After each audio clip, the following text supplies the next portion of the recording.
Hey everyone, welcome back to Spoken English TV. Today's topic is something we all need. How to introduce yourself confidently. I used to be terrible at this. Really? You seem so confident now. It took years to get here, trust me. I still get nervous sometimes, honestly. Same here, especially in new rooms. So where do we even start with this? Let's start with why it even matters. Okay, why does a good introduction matter so much? Because people form an opinion of you in seconds.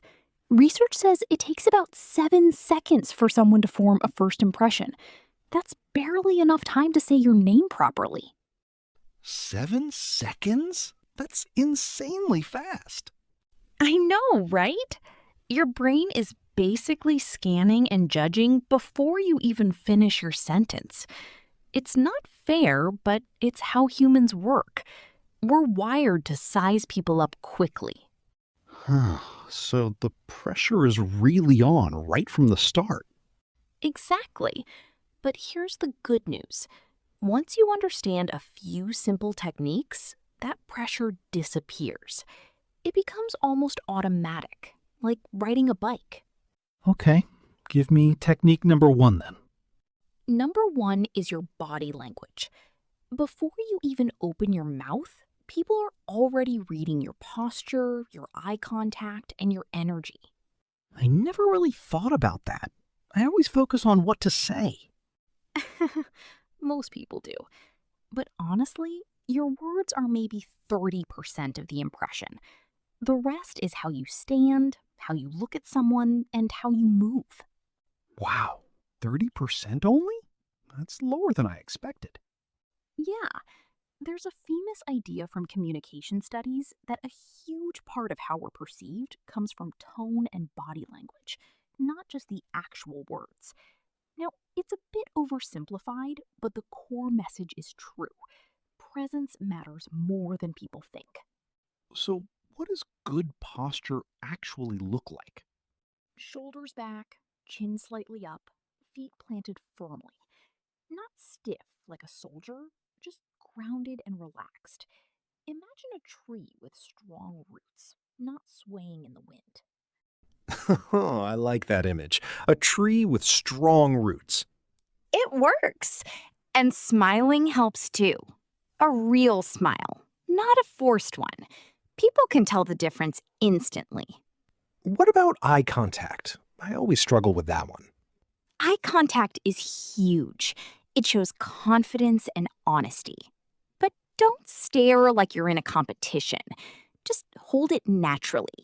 Maybe look away occasionally, then come back. Is there a trick for people who find eye contact really hard? Yes, actually. Try looking at the space between someone's eyebrows if direct eye contact feels too intense. From their side, it looks exactly like eye contact, but it feels easier for you. That's such a clever trick. I'm definitely trying that. It saved me during my first few job interviews, honestly. Okay, so we've got posture, smile, and eye contact. What's next? Next is your voice. Speak slightly slower than feels natural and try to project a little more than usual. Nervous people tend to rush and mumble. Guilty as charged. I talk way too fast when I'm nervous. Everyone does. It's a natural response to anxiety. Your brain wants to get the scary part over with quickly. So slowing down actually feels unnatural in that moment? Completely unnatural, but it works wonders. A slower pace signals calm and control, even if you're panicking inside. Any breathing tricks before speaking? Take one deep breath before you start talking. Just one. It resets your nervous system and gives your voice a steadier foundation. Okay, that's simple enough to remember. Deep breath, then speak slowly. Exactly. Now let's talk about the actual words, the content of your introduction. Yes, this is the part I really want to know about. The biggest mistake people make is rambling. They say too much, too fast, with no structure. I definitely do this. I just start talking and hope it makes sense.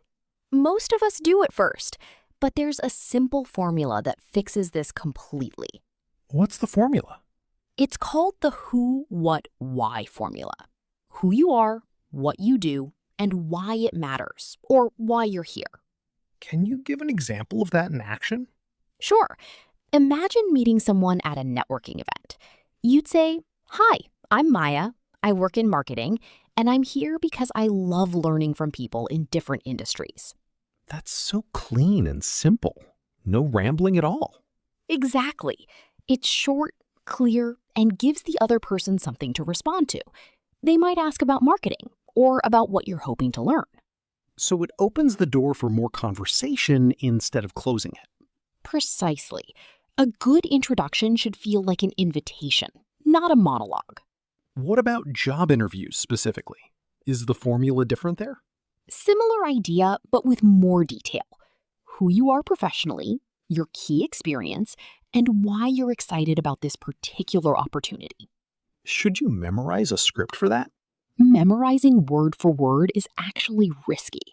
If you forget one line, your whole brain can freeze up. Oh, that happened to me once. I completely blanked in an interview. It happens to almost everyone at least once. That's why I recommend memorizing key points instead of exact sentences. What do you mean by key points? Just 3 or 4 bullet points in your head. Your background, your biggest strength, and your goal. Then you speak naturally around those points. That gives flexibility instead of rigid memorization. Exactly. And flexibility reduces anxiety because you're not chasing a perfect script. What about introducing yourself in a classroom or a new social group? Social situations are actually more relaxed, but people still overthink them. The key there is adding one small personal detail. Like what kind of detail? Something memorable and human. Instead of just saying your name and where you're from, add a small fact. I'm Ryan, I'm from Chicago, and I make a really questionable homemade pizza every weekend. Okay, that pizza comment would definitely get people talking. Exactly. Small, quirky details make you memorable. Nobody remembers I'm from Chicago alone, but they'll remember questionable homemade pizza. That's such a smart trick. It gives people something to latch onto. Right, and it shows personality, which builds instant connection. Let's talk about nerves for a second. What if someone is just naturally shy? That's such an important question because a lot of people think confidence is a personality trait you either have or don't. Isn't it, though? Some people just seem born confident. Not really. Confidence is more like a skill.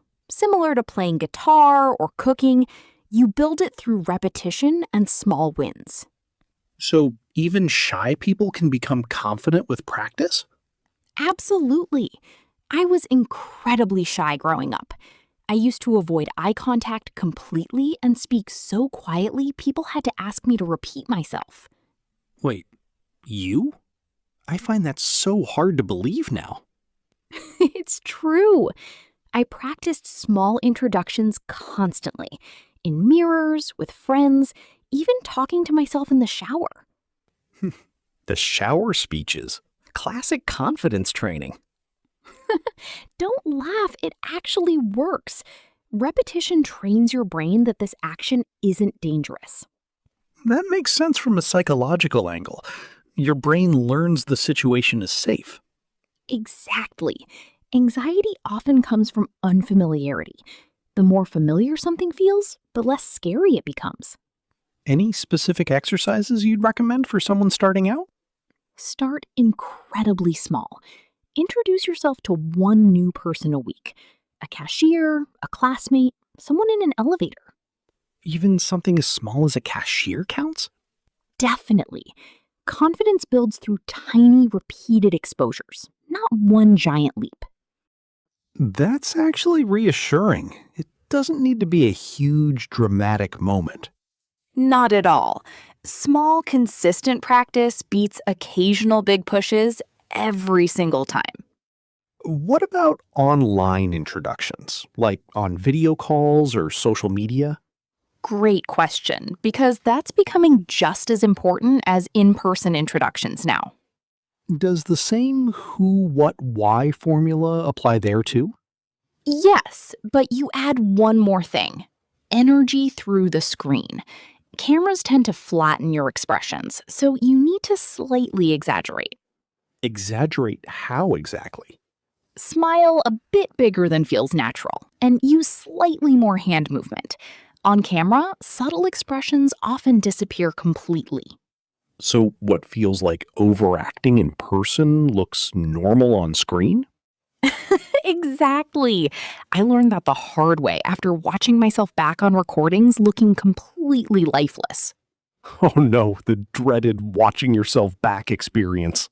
It's brutal, but incredibly useful for improvement. What about written introductions, like on LinkedIn or a bio? Similar structure again: who you are, what you do, and something that shows personality or values. Should those be formal or a bit more casual? Depends on the platform, but even professional bios benefit from a touch of personality. Nobody wants to read a robotic list of job titles. Right. People connect with humans, not resumes. Exactly. That phrase should honestly be a rule everyone follows. Let's talk mistakes now. What are common introduction mistakes people make? Big one is apologizing before you even start. Saying things like, sorry, I'm not good at this, or this might sound weird, but I do that constantly, honestly. I always add a disclaimer first. almost everyone does. But it immediately lowers how people perceive you before you've even said anything real. So the apology sets a negative tone from the very first second. Exactly. Confidence isn't about being perfect, it's about presenting yourself without prejudging your own worth. What's another common mistake? Underselling yourself. People often minimize their achievements out of fear of sounding arrogant. There's definitely a fine line between confident and arrogant, though. There is, but it's simpler than people think. Confidence states facts calmly. Arrogance exaggerates and puts others down. Can you give an example of that difference? Confident version. I led a small team last year and we hit our targets. Arrogant version. I'm basically the reason that whole team succeeded. Okay, that difference is very clear now. See, it's not about the achievement, it's about how you frame it. What's the third common mistake people make? Talking too much without pausing. Some people get nervous and just keep going, filling every silence. Isn't silence supposed to be awkward, though? Actually, silence feels far more awkward to the speaker than to the listener. Most listeners barely notice a short pause. So pausing actually makes you look more confident, not less? Exactly. A calm pause signals control. Rambling signals nervous energy trying to escape.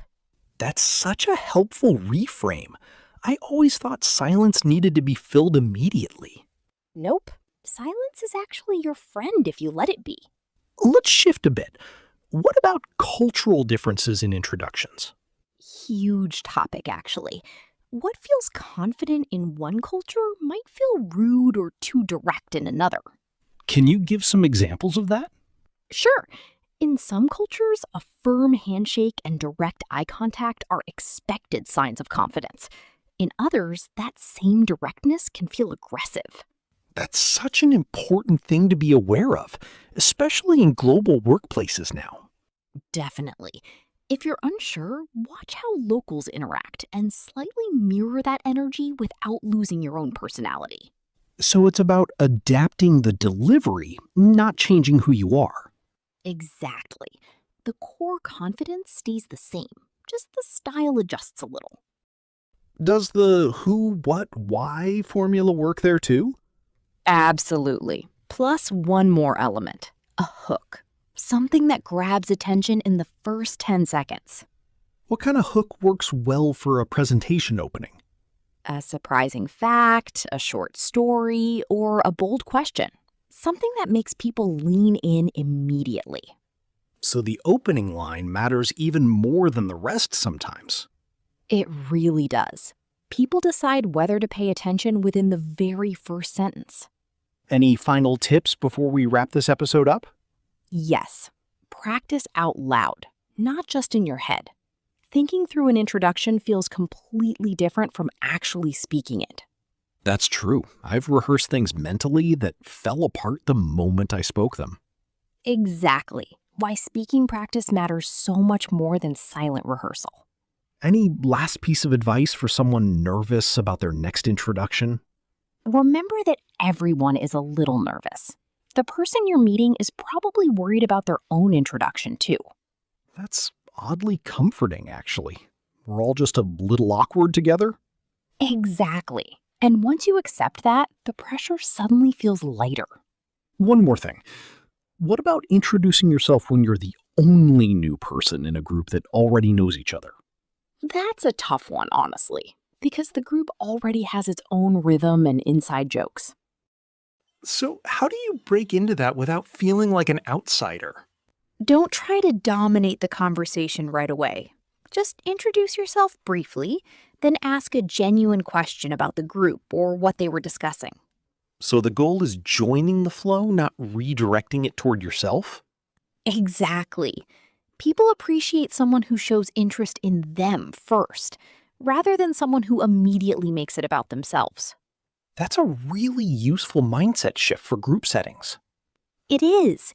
And it takes the pressure off, too, because you're not carrying the whole conversation alone. What about introducing yourself after making a mistake, like showing up late? Oh, the classic late entrance. We've all been there at least once. Should you apologize a lot in that situation? A quick, sincere apology is fine, but don't dwell on it. One short sentence, then move straight into your introduction. So don't let the mistake define the whole interaction. Right. People forget small slip-ups quickly if you don't keep drawing attention back to them. This has been such a useful conversation today. Definitely. I hope everyone tries the who, what, why formula this week. And don't forget the mirror practice and the small weekly introductions. Even the questionable homemade pizza line if it fits your personality. That line stayed with me, honestly. Very memorable advice. That's the whole point. Memorable beats perfect every single time. Thanks for listening today, everyone. We really appreciate you. Try one confident introduction this week and let us know how it goes. See you in the next episode. Take care, everyone. Bye for now. Stay confident out there.